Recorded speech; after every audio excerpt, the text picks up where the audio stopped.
What I'm really looking forward to for the World Cup, of course, is Lamine Yamal, the star boy. I hope, hopefully, the legend in the making for Barcelona.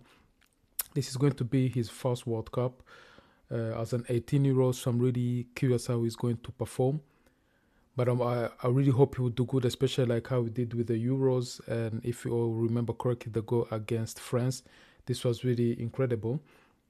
So I'm really curious how he's going to perform again on this big stage, or with his young age. But still, he can really. That's really something who can handle the pressure.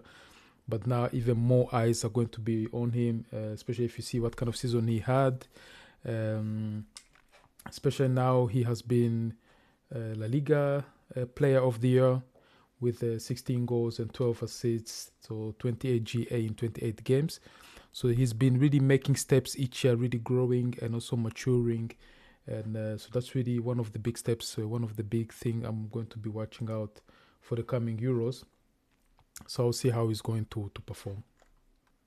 But of course, we do know he did join the Spanish squad when he was injured.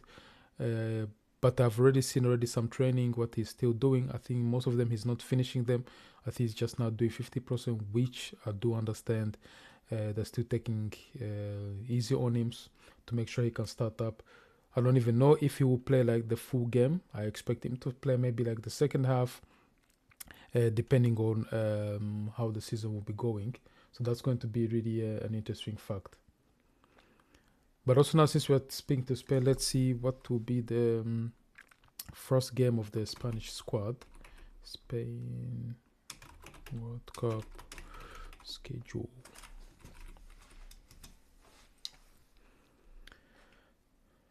So the first game is against Cape Verde. It's going to be an interesting match.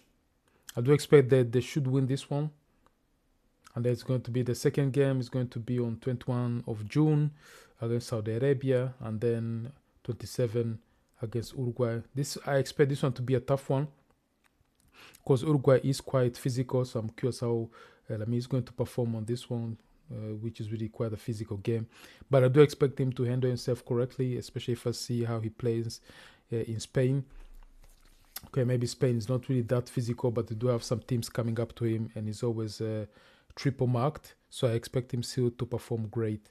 So to see how it will be. But the first game, I think he will play the second half just, or maybe if the first half and then the second game against Saudi Arabia. And I think depending on how these two games go, how the first two games will run, if they play Uruguay, I think he will play also maybe just like 30 minutes or 45 minutes in the second half, just to make sure he's fresh for the knockout stages. So that's really something they will be looking out to. So now it's really heating up. The first match is really on the horizon. So drop in the comments what you guys are expecting. Who do you guys think are the dark horses? Of course, personally, my dark horse I think is maybe the Netherlands, of course. I think Norway is a dark horse. But also Japan is playing really good. So just let me know in the comments what you guys think.